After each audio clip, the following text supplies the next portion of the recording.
guys, I'm back. I'm taking Madison to work. We got a full day today. We got some surprises. We're excited. Some good things are happening. You know, a lot of tragedy hit, but you know, God is able. He said we should live and not die. You know, so we got to continue to live in spite of, you know, the hardships. We got to keep living. So I just wanted to get back on here to part 2 because I had to stop and get Madison to work.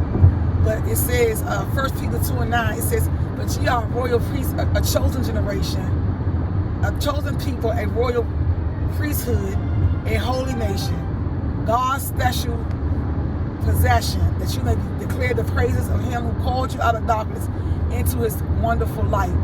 You know, I was talking about my testimony, right? So what I was saying was, you know, I started drinking and I started being in the streets and hanging with guys. I would bring girls from school home to the guys. Then I would basically hook them up, you know what I'm saying, so that the guys would give me money to bring girls home. And I would size the girls up like, yeah, he got money. So, you know, the enemy was using me, you know what I'm saying? And so at the end of the day, like outside of Christ, it's nothing good in me. You know, there's no good thing within me. You know, people think they know you, but they don't know you. I know what's in me. You know, I know that I was disloyal, angry, messy, spiteful, petty, a drunk, promiscuous, homicidal, selfish, and defensive. You know what I'm saying? I always was fighting, bringing every time I turned around, I was in a fight, and the whole neighborhood would jump in it. You know what I'm saying? Just get into fights and stuff like that. So when God called me, I was dealing with my baby father, and actually I had 3 men I dealt with that knew that I needed God. God knew I needed him. So the first guy I dealt with was Kirk Webster. We was dealing with each other in 9th grade, and he took me to church. He was a quiet dude. I kept messing with him. I was aggressive. I kept messing with him. I liked quiet men for some reason. It just showed strength. He was to himself. He was in the same classroom. Kept on messing with him. And he finally started dealing with me, and he told me he was, you know, in church and stuff like that. He was in the choir. He was a deacon in his church. And so he took me to church.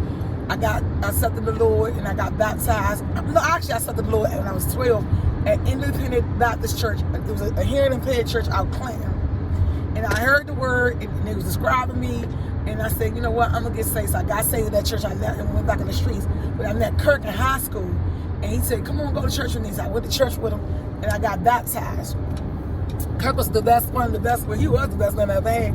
I ran him away. I sabotaged that because I didn't know how to live, you know what I'm saying? So Kirk loved me. You know, he used to walk with me in class, sing to me. You know, I ran away a lot, and he said, Mom. So one day, he stuck me in his house, and his mother quarters in the house. He cried. He said, Mom, let her stay. She don't have nowhere to go. Because I hated my home. My home life was horrible. It was me. You know, I was getting verbally abused, physically abused. And so school was my outlet. I loved school.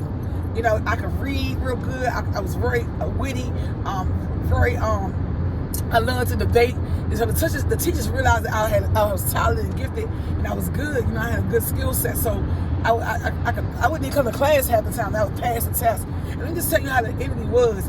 I had an English class. Everybody called it off my paper.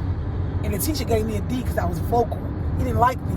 So I challenged the teacher. I said, hold up, how I get a D and everybody he got an A or B, and they copied off my class, my paper. So I took the teacher, I took my book to the principal. And I said to the principal, I said, look, the class syllabus says class participation, 25%. Having your supplies, that's 15%. Homework, that's 20%. Well, I just broke it down. I said, listen, how do I have a D and everybody in the classroom calling on me? So the teacher had to give me a B. And that's when I kind of knew back then that I was different, that I wasn't going for nothing. You know what I'm saying? Like, it was just like in my bloodline, I just could not let people hurt me. And I guess it came from, you know, being abused and stuff. You know, I used to win a lot of contests in school. I was a Catholic cheerleader. I was most popular. I was best dressed. So I just always stood out. But on the inside, I felt small, you know.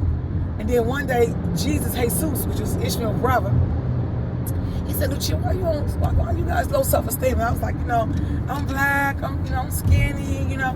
He was like, girl, you bad. He said, you got these thick girls following behind you. Everybody on your cheerleading team, when you do the dances or you do the what they used to call them, man, the talent shows, everybody want to be on your team, you know what I'm saying? So he's like, you know who you are? And and something just clicked. And I just got confidence. And so I think that's when I formed Lulu, another personality, you know. And so Lulu was different from Lucia. Lucia was the intellectual, you know what I'm saying? Lucia was the one that read books. And how I started reading a lot of books, my sister and brother used to lock me in the closet because I was terrible, you know what I'm saying? So my mother would be at work because my mother was a housekeeper at the Shoreham Hotel.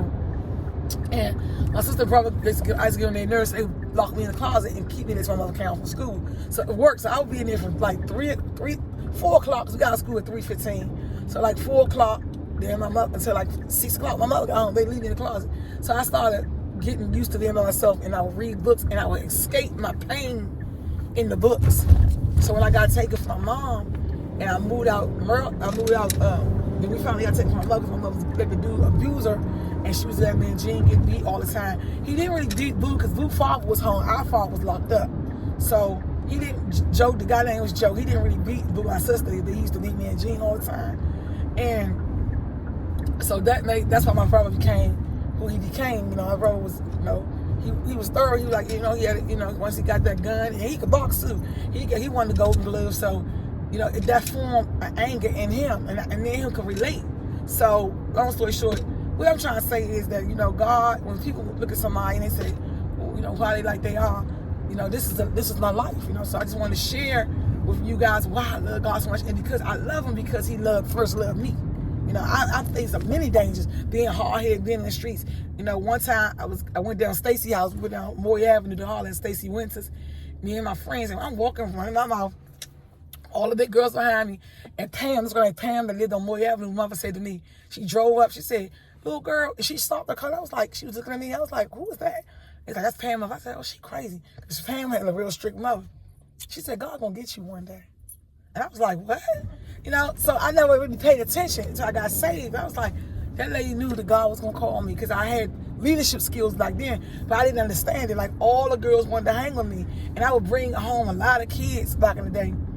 Whoever had an issue, I wanted to jump out there. I didn't care who it was. I would help. If I felt like they was being done a disservice, I would advocate for people, because I felt like nobody advocated for me, you know? So that's where that came from, the fight in me. And so that's when God said, you know, you are a chosen generation of royal priesthood. God called you out of darkness into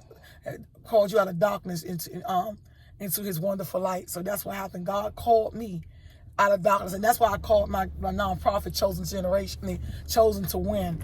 I wanted to call it Chosen Generation, but I saw another church had it, so I called it Chosen to Win.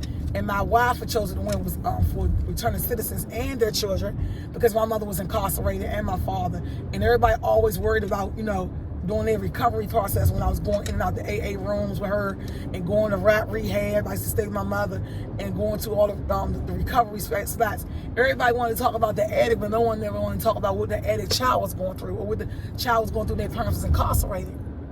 I don't know, time my mother got released from jail, and they told her she had to go back. They called her. She came home, and we had a call, and they said she had to turn herself in, and that crushed me.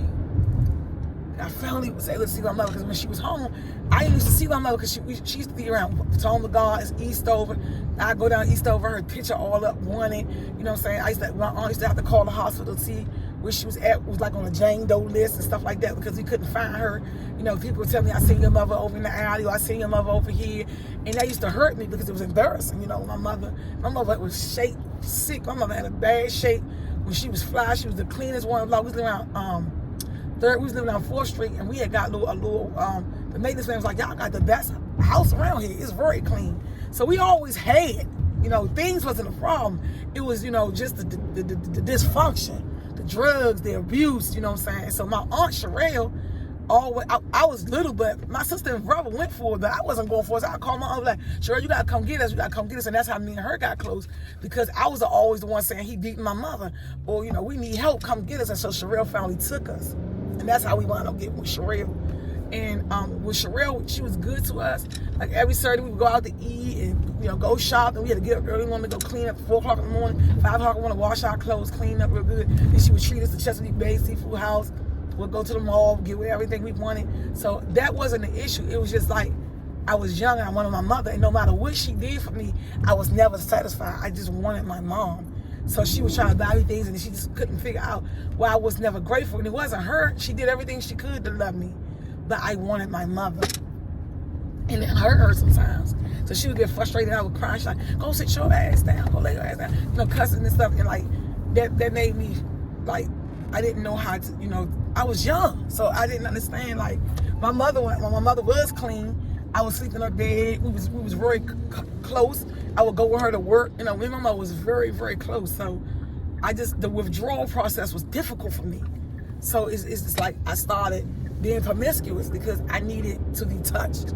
I needed to be stimulated because I just didn't know how the withdrawal was. And so I started drinking, and it wasn't good, you know, and fighting. I was fighting all the time. It was like every time I turned around, I'm fighting. My sister and brother had to get in. And my brother wasn't going for that. My brother was like, don't keep, if somebody come for you, he was like, man, you get rid of him. So he taught me, you don't keep dealing with the same issue, you get rid of the problem. So that's when I started knowing that, you know, dealing with dudes that was kidnappers, you know, and stick up boys, you know. I never really knew how to deal with the good guys. So when I went into the workforce and good men wanted me, I pushed the good men away for the bad guy, because that's all I knew. I didn't think I was worthy. I didn't think I was worthy enough to deal with the guys. When I was working at KPMG, a corporate firm, they liked me, but I pushed them away because I had a husband, and it was always the guy, you know, from the streets, and I missed out on great men. I love you, Maddie. I love you too. Have a good day. You too. You gotta be there, right? Yeah. Okay. Pause it. So